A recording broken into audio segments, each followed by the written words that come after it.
Hello everyone, welcome to by Edutech class. Last video में हम लोगों ने स्टार्ट किया था लेवल्स ऑफ मैनेजमेंट और उसका डेफिनेशन हम लोगों ने डिस्कस किया।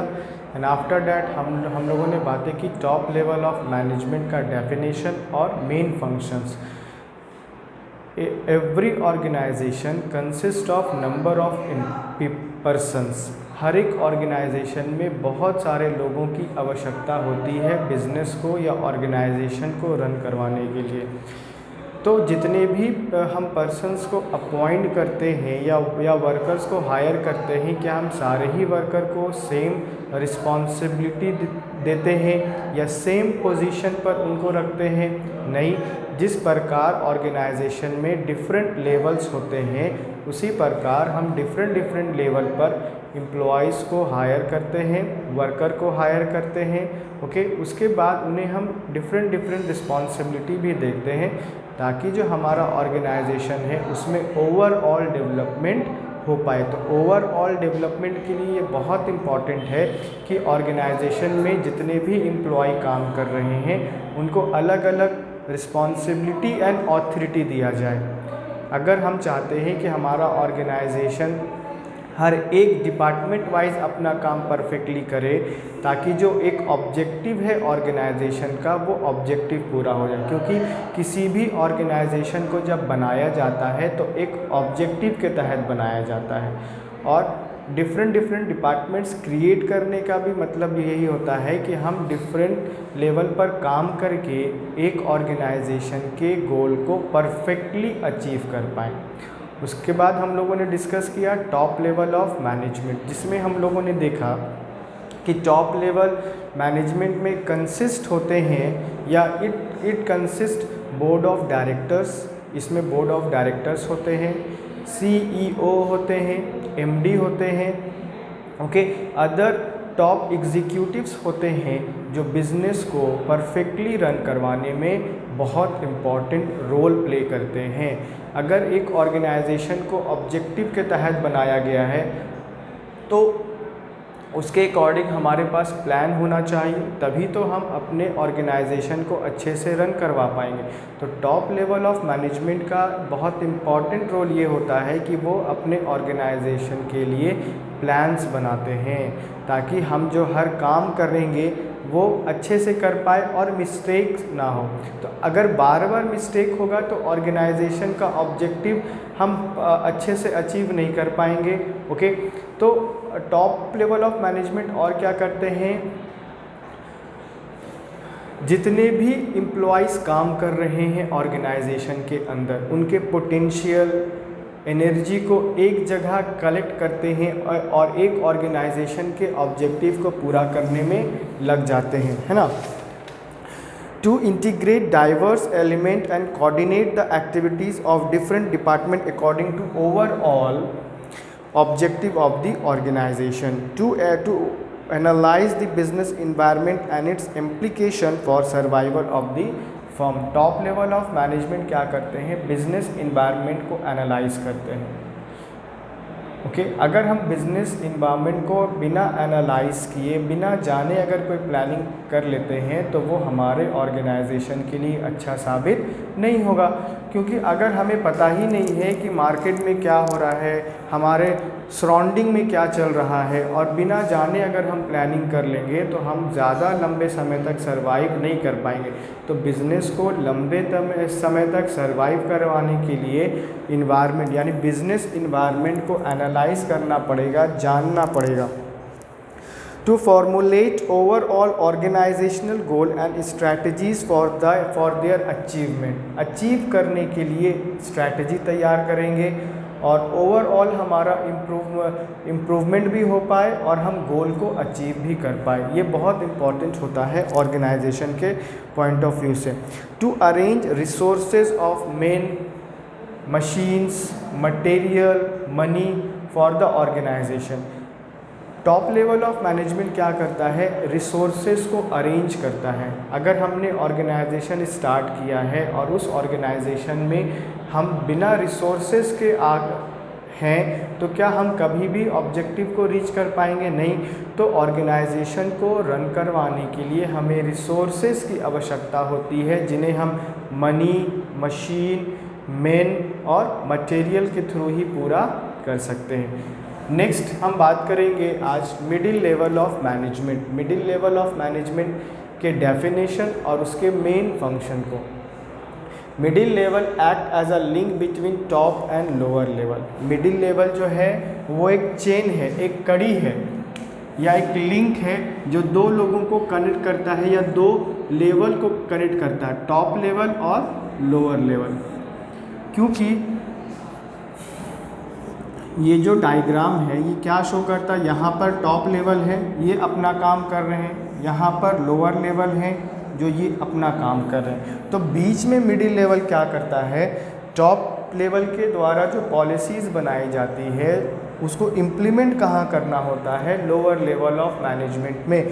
तो ये यहाँ से क्या करते हैं, मिडिल लेवल को दे देते हैं और मिडिल लेवल का रिस्पॉन्सिबिलिटी बनता है कि वो लोअर लेवल ऑफ मैनेजमेंट में उस चीज़ को इम्प्लीमेंट करे, ताकि हमारा जो ग्राउंड लेवल पे काम हो रहा है, ज़मीनी स्तर पर काम हो रहा है, उसके तहत हम अपने ऑर्गेनाइजेशन के ऑब्जेक्टिव तक रीच कर पाए।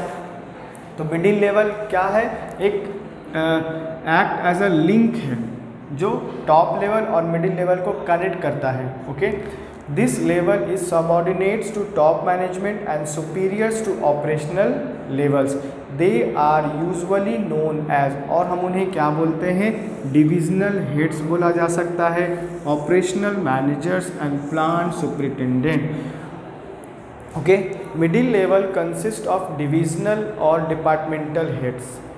मिडिल लेवल कंसिस्ट करता है या मिडिल लेवल में जो लोग होते हैं हम उन्हें डिपार्टमेंटल हेड्स के नाम से जानते हैं। अलग अलग डिपार्टमेंट्स क्रिएट किए जाते हैं या अलग अलग डिपार्टमेंट क्रिएट करने के बाद उनको एक रिप्रेजेंटेटिव दिया जाता है, हेड दिया जाता है, जो पूरे ही डिपार्टमेंट को अच्छे से रन करवाने में टॉप लेवल को हेल्प करते हैं। क्योंकि टॉप लेवल ऑफ मैनेजमेंट जो है वो प्लानिंग कर रहा है, बिजनेस के इन्वायरमेंट को एनालाइज कर रहा है, रिसोर्सेज को कलेक्ट कर रहा है, गैदर कर रहा है, वो मेन फंक्शन के लिए इंगेज है। यानी बिज़नेस में हमें क्या करना है, क्या नहीं करना है, कॉम्पिटिटर से कैसे हमें कम्पीट करना है, हम कौन सी टेक्नोलॉजी के साथ अपने बिज़नेस को ज़्यादा यूज़फुल बना सकते हैं, कौन से resources as well as technologies हमारे बिज़नेस के लिए ज़्यादा फ्रूटफुल या लाभदायक होंगी।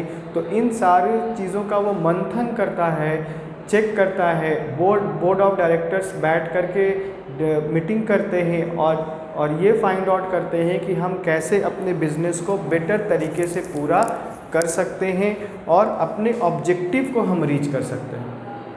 डिपार्टमेंटल हेड्स जो होते हैं वो अपने डिपार्टमेंट के कामों को अच्छे से परफॉर्म करने का प्रयास करते हैं, एज वेल एज जो उनके साथ एम्प्लॉयज़ काम कर रहे हैं, वर्कर काम कर रहे हैं, वो उनको कोऑर्डिनेट भी करते हैं, मोटिवेट भी करते हैं, इनकरेज भी करते हैं और ऑर्गेनाइजेशन के ऑब्जेक्टिव के अकॉर्डिंग परफॉर्म करने का के बारे में बताते भी हैं, ताकि जो हमारे ऑर्गेनाइजेशन का एक ऑब्जेक्टिव है वो अचीव कर पाए।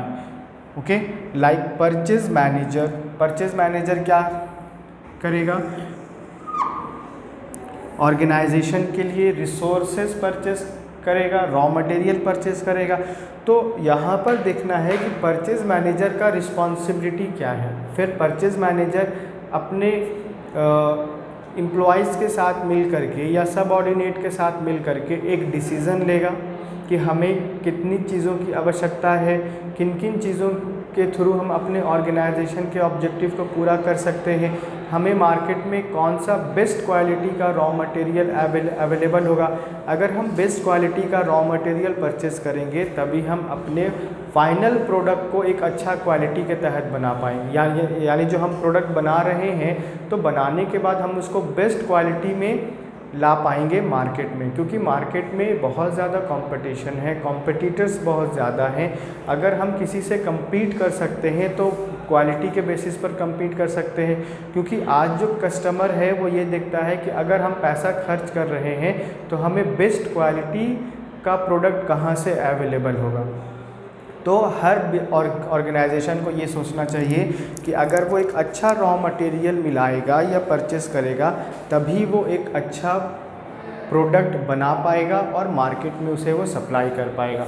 तो परचेज मैनेजर ये एनालाइज करेगा कि हमें कौन से सप्लायर से एक मटेरियल परचेस करना चाहिए ताकि जो हमारा प्रोडक्ट फाइनली बन करके तैयार हो वो बेस्ट क्वालिटी का हो। प्रोडक्शन मैनेजर, ओके, तो प्रोडक्शन मैनेजर क्या करेगा? ऑर्गेनाइजेशन के ऑब्जेक्टिव को पूरा करने के लिए, अगर हमारा प्रोडक्शन हाउस है और हम कोई प्रोडक्ट बना रहे हैं और बनाने के बाद उसे मार्केट में सेल करते हैं, तो प्रोडक्शन मैनेजर जो है वो मार्केट के डिमांड के अनुसार या कंज्यूमर के डिमांड के अनुसार प्रोडक्ट को प्रोड्यूस करता है। टॉप लेवल ऑफ मैनेजमेंट ने पहले ही मार्केट को एनालाइज कर लिया है कि हमें मार्केट में कौन कौन से प्रोडक्ट सप्लाई करने हैं, किस मार्केट में कितने कस्टमर्स अवेलेबल हैं, उनका प्रायोरिटी, डिमांड, वो सारा कुछ क्या है, फिर उसके अकॉर्डिंग वो काम को परफॉर्म करते हैं। अगर प्रोडक्शन मैनेजर के पास मार्केट के रिगार्डिंग कोई इन्फॉर्मेशन नहीं होगा, यानी किस टाइप के कस्टमर को कौन सा प्रोडक्ट अच्छा लगता है, अगर उसे नहीं पता होगा तो वो कैसे प्रोडक्शन कर पाएगा उस प्रोडक्ट का। तो प्रोडक्शन मैनेजर क्या करता है, पहले उसके पास रिपोर्ट आता है कि अच्छा मार्केट में इतने कस्टमर्स ने प्रोडक्ट का डिमांड किया है और उनका ये डिमांड है, उनको इस क्वालिटी का प्रोडक्ट चाहिए। तो प्रोडक्शन मैनेजर अपने वर्कर्स को या सबऑर्डिनेट्स को इंस्ट्रक्ट करता है कि हमें अच्छा क्वालिटी का प्रोडक्ट बना करके तैयार करना है, प्लस जो रिसोर्सेज उसे एलोकेट किए जाते हैं, बांटे जाते हैं, वो उन रिसोर्सेज का ऑप्टिमम यूटिलाइजेशन या मैक्सिमम यूटिलाइजेशन करता है ताकि वेस्टेज ना हो। अगर हम प्रोडक्शन में ज़्यादा रॉ मटेरियल को वेस्ट कर रहे हैं तो हमारा जो कॉस्ट ऑफ प्रोडक्शन है वो इंक्रीज़ करता चला जाएगा। अगर कॉस्ट ऑफ प्रोडक्शन इंक्रीज़ करता चला जाएगा तो हमें जो प्रॉफिट भी होगा तो वो तो हमारे एक्सपेंस को पूरा करने में ही लग जाएगा। तो अगर हम चाहते हैं कि हम मैक्सिमम प्रॉफिट अर्न करें, ज़्यादा से ज़्यादा लाभ कमाएं, तो इसके लिए बहुत इम्पॉर्टेंट ये है कि हमारा कॉस्ट ऑफ प्रोडक्शन कम होना चाहिए, और जब कॉस्ट ऑफ प्रोडक्शन मिनिमाइज होगा तब हम मैक्सिमम प्रॉफिट अर्न कर पाएंगे। मशीनरी जो वो यूज़ करते हैं प्रोडक्शन मैनेजर, उस मशीनरी को वो टाइम टू टाइम रिपेयर करवाए।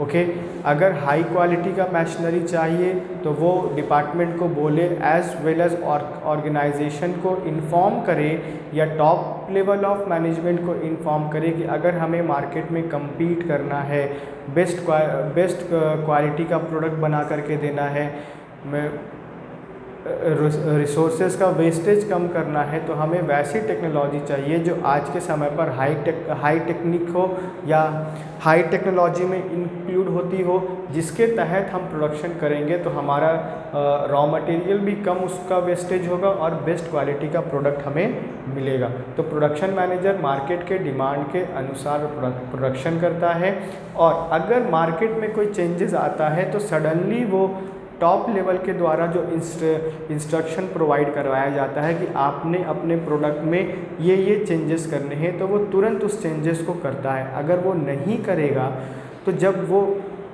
एज़ यूजुअल अपने प्रोडक्ट को बना करके मार्केट में बेच रहा था, वो अगर वैसा ही करता रहेगा तो मे बी उसके जो कस्टमर्स हैं वो रिड्यूस होने लगेंगे। तो फिर मार्केट में अगर सरवाइव करना है या कॉम्पिटिटिव मार्केट में सरवाइव करना है, तो जिस प्रकार मार्केट के कंडीशन चेंज होते हैं, मार्केट का डिमांड चेंज होता है, उसी के अकॉर्डिंग हमें अपने प्रोडक्शन करने के तरीके को भी चेंज करना होगा। अगर हम लोग ट्रेडिशनल मेथड से प्रोडक्शन कर रहे हैं तो ट्रेडिशनल मेथड में प्रोडक्शन होता था, और आज हम लोग मॉडर्न टाइम में भी देखते हैं कि प्रोडक्शन हो रहा है या न्यू टेक्नोलॉजी से भी प्रोडक्शन हो रहा है। लेकिन अंतर क्या है कि हम लोग ट्रेडिशनल मेथड से अगर प्रोडक्शन करते हैं तो ट्रेडिशनल मेथड से प्रोडक्शन करने के बाद हमें जो प्रोडक्ट मिलता है वो बहुत अच्छी क्वालिटी का नहीं मिलता है, प्लस जो मटेरियल को हम यूज़ करते हैं प्रोडक्शन करने में उसका भी वेस्टेज ज़्यादा होता है।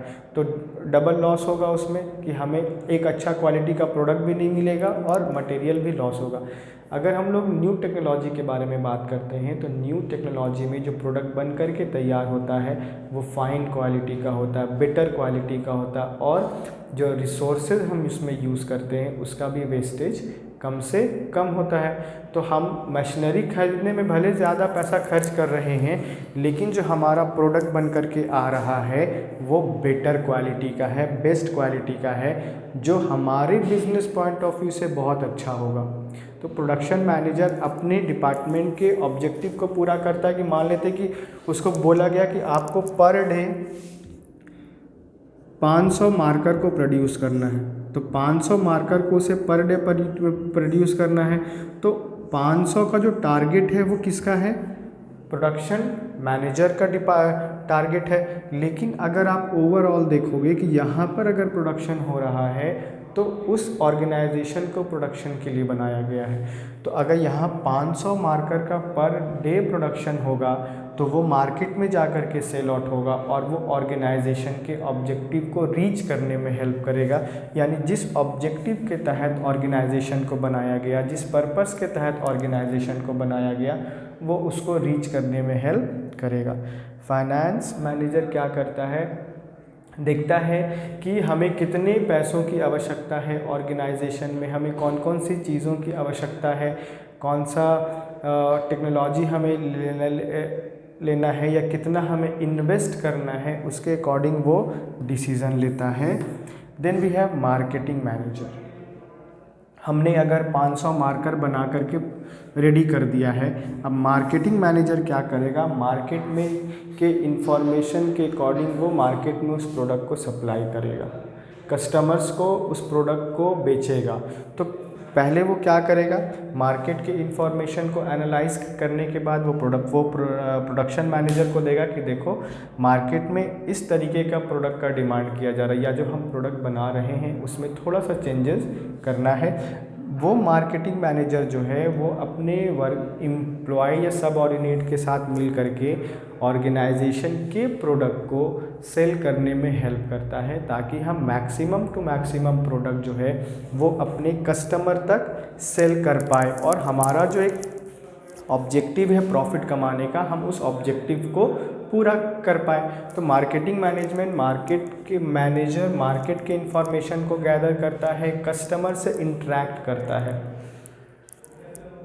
अगर हम कस्टमर से इंटरेक्ट नहीं करेंगे, क्या हम मार्केट को जज कर पाएंगे या हम कस्टमर के प्रायोरिटी, प्रेफरेंस, टेस्ट को बता पाएंगे? तो हर एक कस्टमर, अगर हम हर एक कस्टमर से बात नहीं करते हैं, लेकिन एक मार्केट में हमें कुछ लोगों से हमने बात कर लिया और हमने देख लिया कि यहाँ पर जितने भी कस्टमर आते हैं उनका टेस्ट, प्रेफरेंस, प्रायोरिटी या लेवल ऑफ इनकम ये है, तो उसी के अकॉर्डिंग हम लोग प्रोडक्शन करते हैं ताकि हमारा मैक्सिमम प्रोडक्ट जो है वो मार्केट में जा कर के ईजिली सेल आउट हो पाए और उसमें कोई भी डिफ़िकल्टी ना हो।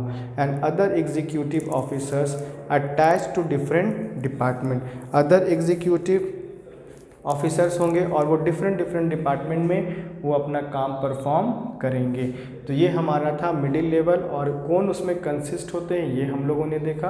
अब हम बात करने वाले हैं main function of middle level management. Middle level of management is responsible for implementing and controlling plans. Middle level of management जो है वो रिस्पॉन्सिबल है, वो ज़िम्मेदार है या उसको ज़िम्मेदारी दी गई है कि वो इम्प्लीमेंट करे, लागू करे एंड कंट्रोल करे, नियंत्रण करे plans and strategies develop by top management.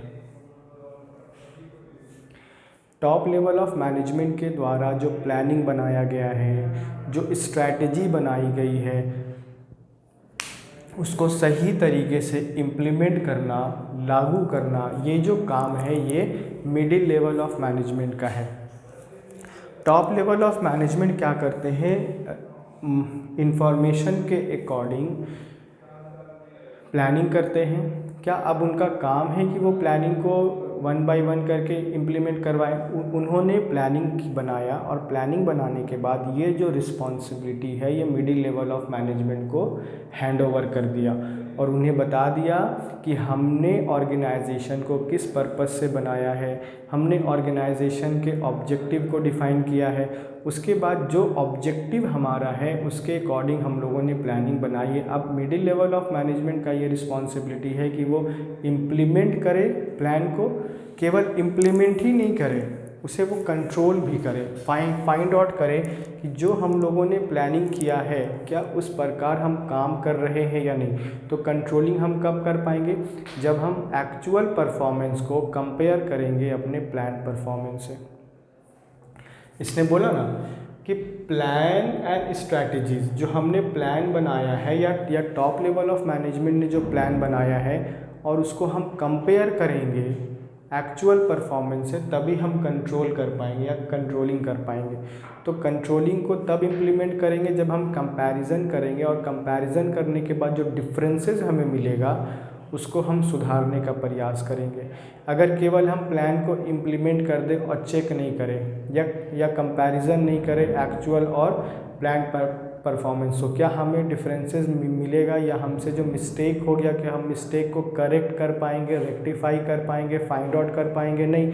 तो फाइंड आउट तभी करेंगे जब हम चेक करेंगे तभी हम रेक्टिफाई करेंगे, यानी उसको करेक्ट करने का प्रयास करेंगे। And they are responsible for all the activities of first line manager. For this they need to perform the following function. तो इसके लिए उन्हें कुछ functions परफॉर्म करने होते हैं। So let's see. To interpret the policies framed by top management. Interpret करना, organisation में जितने लोग काम कर रहे हैं लोअर लेवल ऑफ मैनेजमेंट में, उन पर वो इम्प्लीमेंट करते हैं। एक तो टॉप लेवल जो है उसने प्लानिंग बनाया, मिडिल लेवल को हैंड ओवर कर दिया। अब मिडिल लेवल में जितने लोग हैं, जो हेड्स, जो डिपार्टमेंटल हेड्स हैं, वो क्या करेंगे, अपने अपने डिपार्टमेंट में उस प्लान को इम्प्लीमेंट करेंगे, एज वेल एज उसको चेकआउट भी करेंगे और रेक्टिफाई भी करेंगे।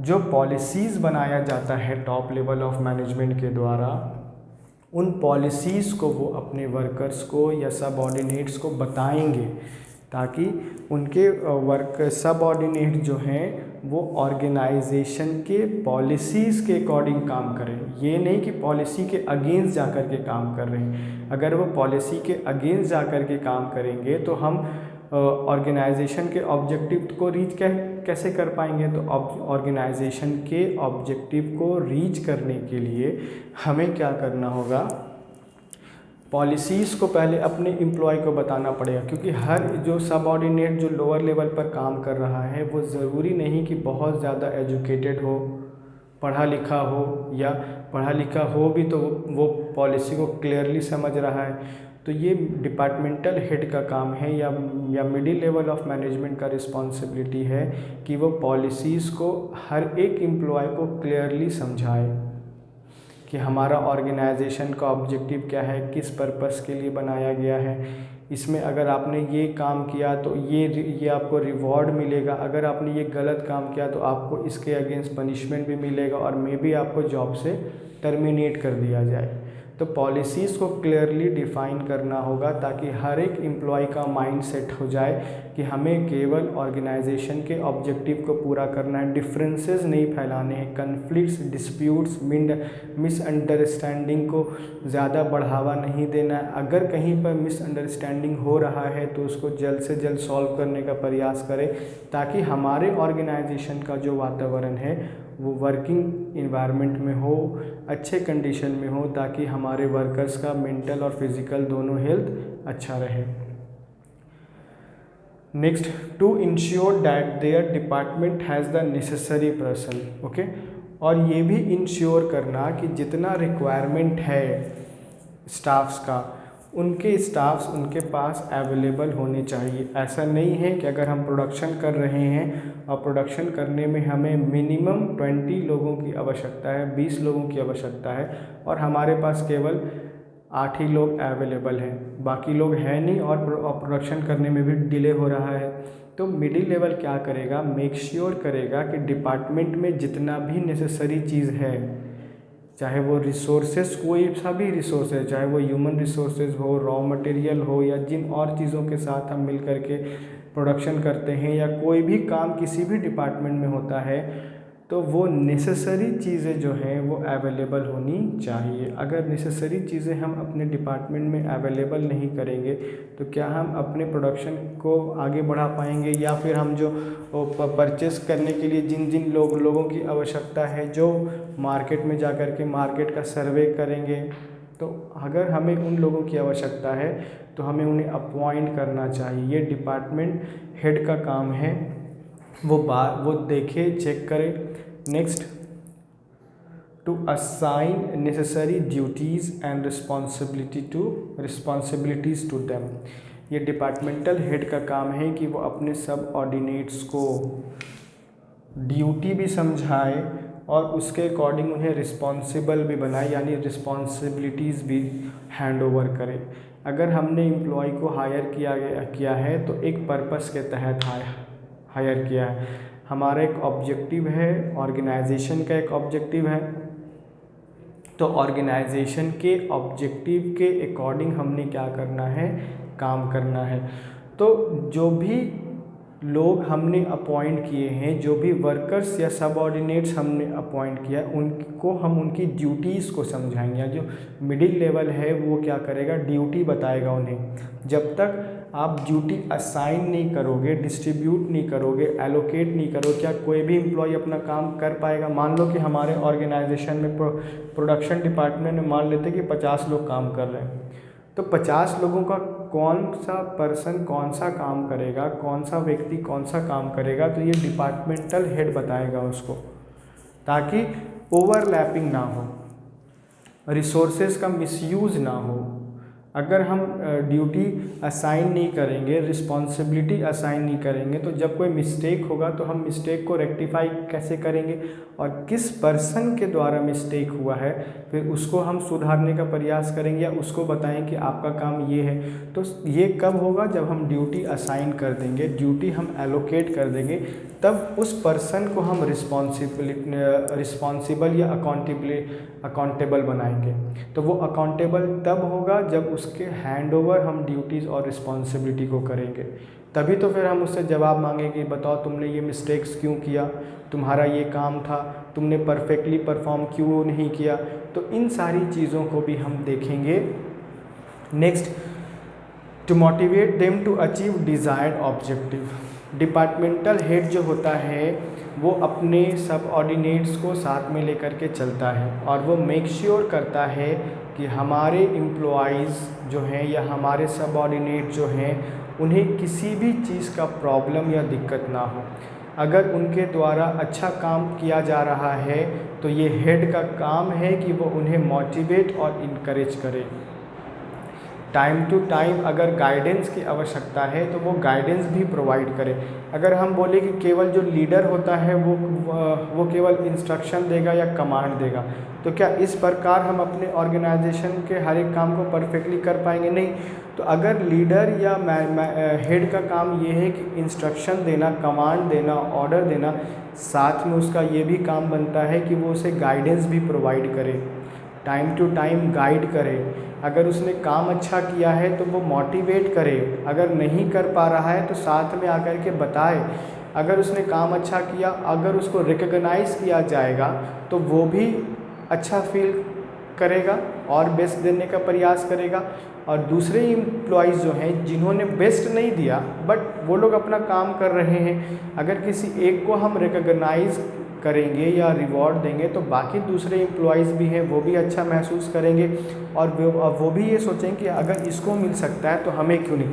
तो अगर हम अपने सबऑर्डिनेट्स को या एम्प्लॉइज़ को मोटिवेट करते हैं तभी हम अपने डिज़ायर्ड ऑब्जेक्टिव को रीच कर पाएंगे या अचीव कर पाएंगे। क्योंकि एक आदमी जो है वो ऑर्गेनाइजेशन में सारे काम को नहीं परफॉर्म कर सकता, सारी एक्टिविटीज़ को परफॉर्म नहीं कर सकता। हमें अलग अलग डिपार्टमेंट, अलग अलग पोस्ट के लिए अलग अलग लोग चाहिए होंगे, अलग अलग क्वालिफ़िकेशन, स्किल, नॉलेज की आवश्यकता होती है। तो जितने एम्प्लॉय काम कर रहे हैं उनके थ्रू हम डिज़ायर्ड ऑब्जेक्टिव को रीच कर पाएंगे, अन्यथा हम केवल इन्वेस्ट ही करते रह जाएंगे और उससे हमें कुछ रिटर्न नहीं मिलेगा। तो रिटर्न तब मिलेगा जब हम क्लियरली सारे कुछ को डिफाइन कर देंगे। Next we have is point number 4, to cooperate with other department for smooth functioning of the organisation.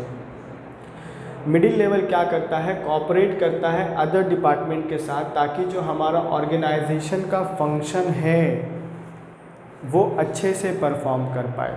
Production manager तभी प्रोडक्शन कर पाएगा जब परचेज मैनेजर उसे रॉ मटेरियल परचेस करके देगा।